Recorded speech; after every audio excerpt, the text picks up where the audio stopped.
एनिमोज़ावा में आपका स्वागत है। आज हम बात करेंगे नए एनिमी लाज़रस के पहले एपिसोड की। तो आइए शुरू करते हैं। एपिसोड की शुरुआत में हमें एक आदमी की आवाज़ सुनाई देती है। वह बोल रहा होता है कि छोटा था तब से मैं यही सोचता था कि दुनिया का अंत कैसे होगा, लेकिन जो अंत है वह बिना वार्निंग के ही आता है। यह किसी ने नहीं सोचा होगा कि 4 साल पहले एक वैज्ञानिक जिसका नाम डॉक्टर स्किनर होता है, उसने हेपना नाम की एक चमत्कारी दवा विकसित की थी जो सभी दर्द को समाप्त करती है और बिना किसी साइड इफ़ेक्ट के लोगों को राहत देती है। पूरे मार्केट में इस दवाई का इस्तेमाल बढ़ा और देखते ही देखते पूरी दुनिया हेपना दवाई से भर गई। डॉक्टर स्किनर इस दवा को मानवता के लिए वरदान बताते हैं, लेकिन इस घोषणा के बाद वह रहस्यमय तरीके से अचानक से गायब हो जाते हैं। हेपना एक जाल था जो कि डॉक्टर स्किनर ने पूरी दुनिया में फैला दिया था। अगले सीन में हमें जेल की खिड़की देखने को मिलती है। एक आदमी जो कि कार में बैठकर गाने सुन रहा होता है और पूरे जेल का दृश्य देखने को मिलता है। एक रहस्यमयी महिला की जेल में एंट्री होती है। जेल में हमारे मेन कैरेक्टर को दिखाया है जिसका नाम एक्सेल गिलबर्टो होता है। पुलिस वाला आकर एक्सेल को बोलता है कि तुमसे मिलने के लिए कोई आया है। पुलिस एक्सेल को बोलता है तुम्हारे पास बात करने के लिए 10 मिनट है। वह औरत एक्सेल से मिलने आई होती है। एक्सेल औरत से पूछता है कि क्या हम एक दूसरे को जानते हैं। औरत बोलती है कि हम एक दूसरे को नहीं जानते, हम पहली बार मिल रहे हैं। एक्सेल उसे कहता है कि मुझसे अक्सर मिलने के लिए ज़्यादातर वकील या तो कोई गुंडे ही आते हैं।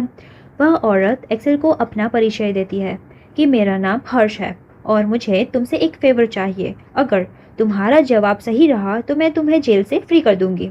एक्सेल बोलता है कि तुम्हें पता भी है मुझे कितने साल की जेल हुई है ब्रो। हर्ष बोलती है कि तुम्हें तकरीबन 888 साल की सज़ा मिली है और यही नहीं, मुझे तुम्हारा नाम, तुम क्या काम करते थे, तुम्हारी मेडिकल हिस्ट्री और तुम्हारे जूतों का साइज़ भी पता है।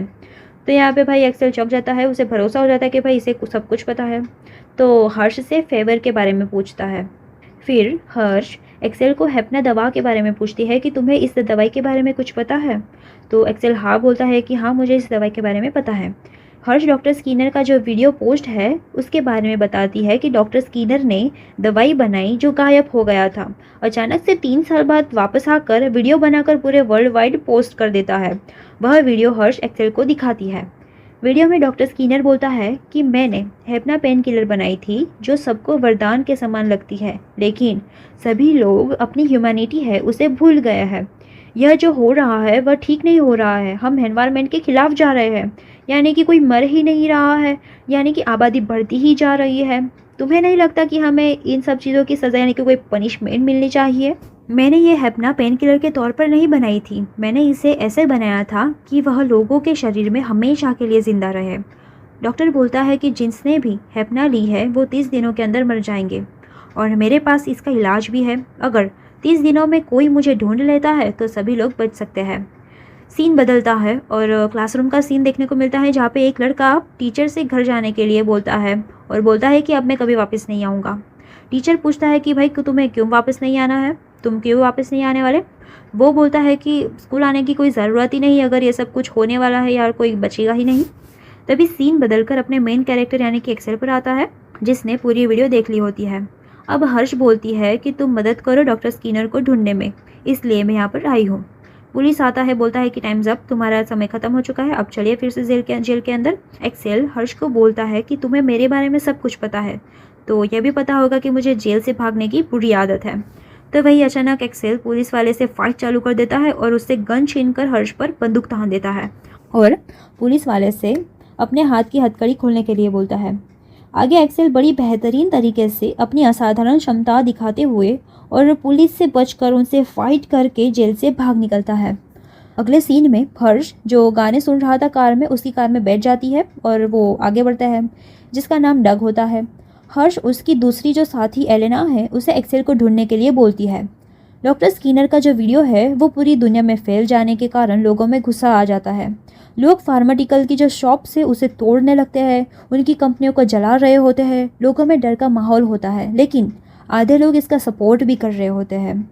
एक लेडी टीवी पर स्पीच दे रही होती है कि सब शांत रहे, हम सब कुछ देख रहे हैं, हमने एक टीम का संगठन किया है जो हेपना दवा का इलाज जल्दी ही ढूंढ लेगी। टीवी में साथ ही कंट्रोवर्सी भी चल रही होती है जबकि डॉक्टर स्किनर ने अपने दिमागी संतुलन खो चुके हैं। वो बोलते हैं कि 30 दिनों के अंदर हम इस दवा का क्योर कैसे ढूंढेंगे, इलाज कैसे ढूंढेंगे, और ढूंढ भी लिया, अगर मिल भी गया इलाज तो कोई बचेगा भी इसको लेने के लिए। सभी कंपनी वाले दवाई को वापस कर रहे होते हैं। हेपना दवाई को पूरी तरह से बंद कर दिया होता है और इसी के कारण स्टॉक्स में भी हमें गिरावट देखने को मिलती है। आगे रास्ते पर हेपना दवा गिरी पड़ी देखने को मिलती है और साथ ही उसी रास्ते पर हमारा मेन कैरेक्टर एक्सेल आराम से गुनगुनाते चल रहा होता है। तभी पुलिस आवाज़ लगाकर बोलता है कि भाई तुम जेल के कपड़े पहनकर क्यों घूम रहे हो, या फिर यह कोई फैशन ट्रेंड है, या फिर तुम सच में ही जेल से भाग कर निकले हो। तो एक्सेल हंसकर बोलता है कि हाँ, तुमने तो मुझे पकड़ लिया। लेकिन यहाँ पर पुलिस वाले को ये बात सच नहीं लगती। वो मजाक मजाक में इस बात को ले लेता है और जाते जाते बोलता है एक्सेल को कि भाई तुम घर जल्दी चले जाना, ऐसे कपड़ों में मत घूमना ज़्यादातर। फिर पुलिस वाले को कॉल आती है और बोलते हैं कि भाई जेल से कोई भाग निकला है। तो जब तक पुलिस वाला उसे पकड़े एक्सेल को, तब तक अपना मेन कैरेक्टर कपड़े चेंज करके ट्रेन पर बैठकर निकल चुका होता है। सीन बदलकर बेबीलोनिया सिटी की तरफ आता है, जहां एक ऑफिस में हर्ष अपने बॉस यानी कि कोई एक सीनियर है इनसे बात कर रही होती है।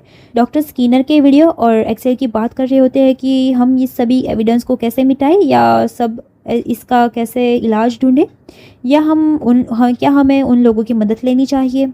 तो अब हमें सेकेंड एपिसोड में पता चलेगा कि ये दूसरे लोग हैं कौन। ठीक है, एक्सेल मेट्रो स्टेशन पर होता है, तभी एलेना को एक्सेल मिल जाता है और फिर से पुलिस सभी उसके पीछे पड़ जाता है। पूरी बड़ी स्क्रीन में एक्सेल का फोटो छप जाता है कि भाई तुम रुक जाओ, तुम अपने आप को सरेंडर कर दो, कहीं भागो मत। लेकिन हमारा मेन कैरेक्टर नहीं रुकता, वो फिर से फाइट शुरू कर देता है और फिर से भाग निकलता है। लेकिन एलेना यहाँ पर एक्सेल के पीछे ड्रोन लगा देती है जो कि एक ट्रैप होता है और वह एक्सेल को डक के पास पहुँचा देती है। इसी के साथ साथ हमें एक क्रिस जो कि लड़की होती है वो भी देखने को मिलती है, जो इनके साथ टीम का मेंबर होती है। और उसी के साथ जो क्लासरूम वाला लड़का, उसका नाम लीलैंड होता है, वो भी इस टीम में शामिल होता है। एक्सेल भागकर डक के पास पहुंचता है। डक पीछे से एक्सेल पर गन तान देता है, लेकिन हमारा मेन कैरेक्टर इतनी आसानी से तो नहीं पकड़ा जाने वाला। तो वो अचानक से छलांग लगा देता है, कूद जाता है और आसानी से भाग निकलता है। आगे बारी क्रिस की होती है, जो एक्सेल से सेल्फी लेने के लिए मना रही होती है। हमारा मेन कैरेक्टर यहाँ लड़की के कारण फंस जाता है और क्रिस की ब्रेसलेट से निकलते झटके के कारण वह बेहोश हो जाता है। अगले सीन में एक्सेल की आंखें खुलती है। वो खुद को किसी पुराने बार्बर शॉप में देखता है, उसके हाथ पर कुछ ब्रेसलेट जैसा लगा होता है। तभी सभी टीम वाले अंदर आते हैं। एक्सेल के सामने स्क्रीन आती है जिसमें हर्ष होती है, जो एक्सेल को बोलते हैं कि हम फिर से मिल ही गए। लेकिन यहाँ एक्सेल को कुछ पता नहीं चल रहा होता है कि भाई यहाँ पे चल क्या रहा है, ये लोग है कौन। हर्ष बोलती है कि हम लेज़रस थे, तुम्हारा स्वागत है एक्सेल गिलबर्टो। और पहला एपिसोड यहाँ पर खत्म हो जाता है।